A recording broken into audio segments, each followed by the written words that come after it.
Hi guys, my name is Stephen and this is a video series on classical mechanics. Now I'm going to start with a little story. 1 year from now I want to buy my first car. Most of that money will come from selling beer. Right now I have 300 cans of Heineken and a group of underage friends who will pay for it. How much?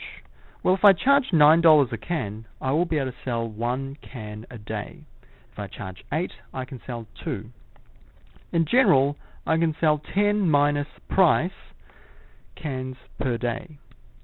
All of this money goes into my bank account, which earns 5% compounding interest.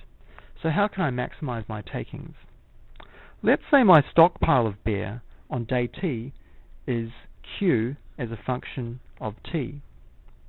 Okay? I need to pick a pricing strategy that optimally spaces out my sale of 300 beers over 365 days. I sell negative dQ/dt, or negative Q dot, beers on day T for a price of 10 plus Q dot. Right. So, on day number T, this is how many beers I sell, and this is the amount of money that I collect from each beer. So at 5% interest, this is going to be the present value of all my takings, the integral from 0 to 365 of this quantity. And I want to pick a value Q of t, a function Q of t, that will maximize this quantity. How can I do that?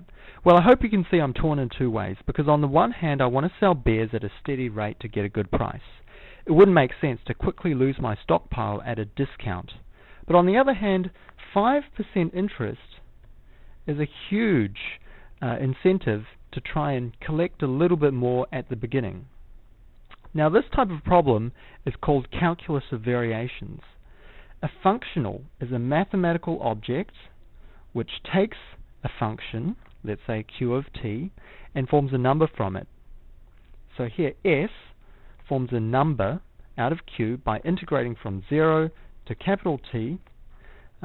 This curly L, we're going to call it the Lagrangian in a moment, which depends on Q dot, and T.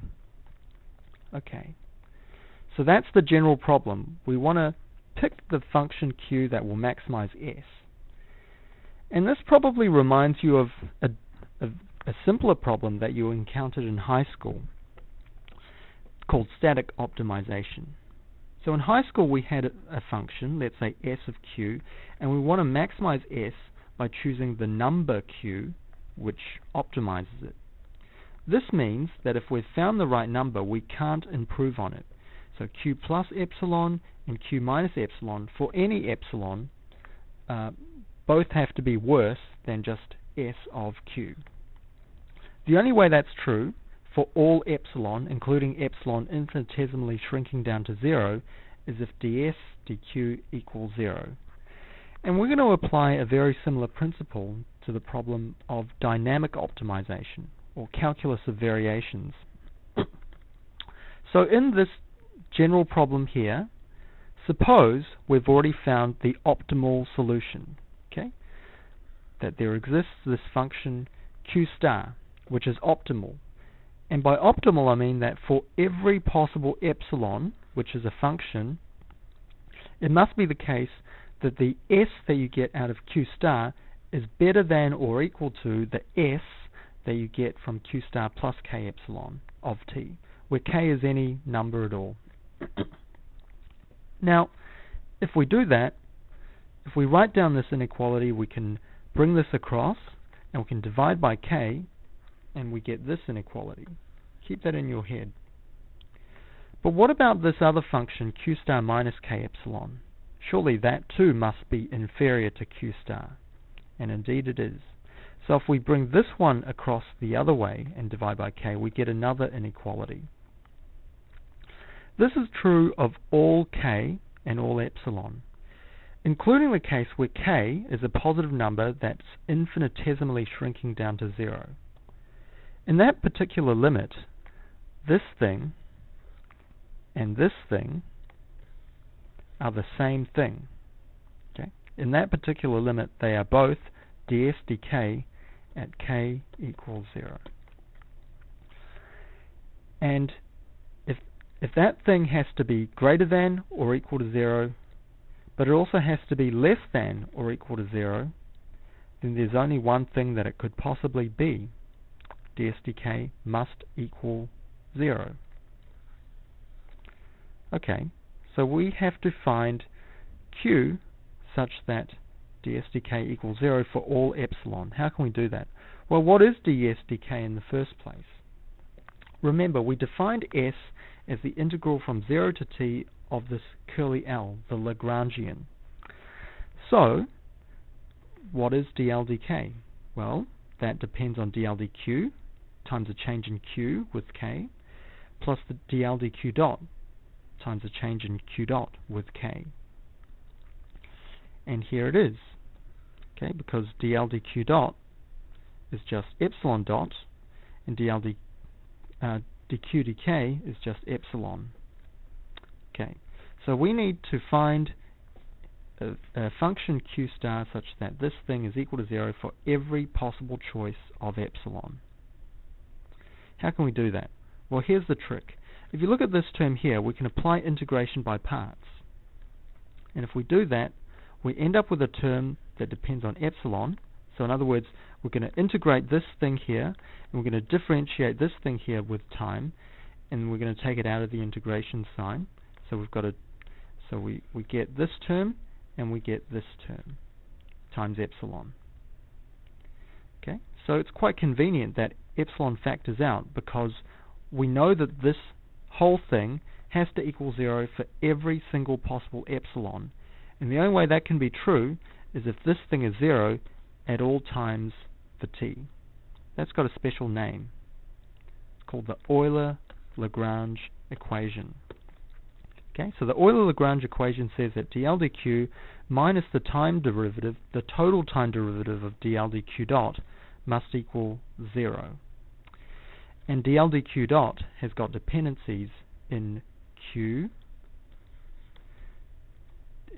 dot, and sometimes it's also got dependencies in time as well. So this is the Euler-Lagrange equation expanded out in full. Okay. And then we have this other term. And the only way this is true, this is also equal to 0 for all possible choices of epsilon, is if dl dq dot is equal to 0. So this has to be the case in any situation where the boundary, where the start and end points are not fixed. If the start and end points are fixed, then epsilon at t equals 0 and epsilon at the final value of time, they actually have to equal 0 anyway, so we don't worry about that. Okay, so let's go back to our original problem. This was the Lagrangian in the problem that I mentioned with the bear. Okay, so negative q dot times 10 plus q dot times e to the negative rt. That is the Lagrangian in the problem. And the Euler-Lagrange equation tells us that dl dq, which is 0, minus the total derivative of dl dq dot, which is this thing here, must equal 0. So what is that total time derivative?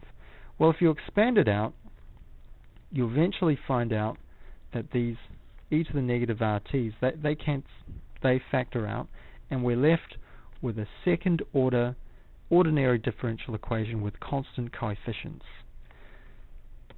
And that has got a standard solution for A and B that we plug in, that we find to satisfy the required endpoints, which is that q at 0 is 300 and q at 365 is equal to 0. So we find lambda 1 and lambda 2, the solutions to the auxiliary quadratic equation, and then we solve for A and B to satisfy these boundary equations. And we end up with a graph that looks like this. Okay, I'll see you in the next video.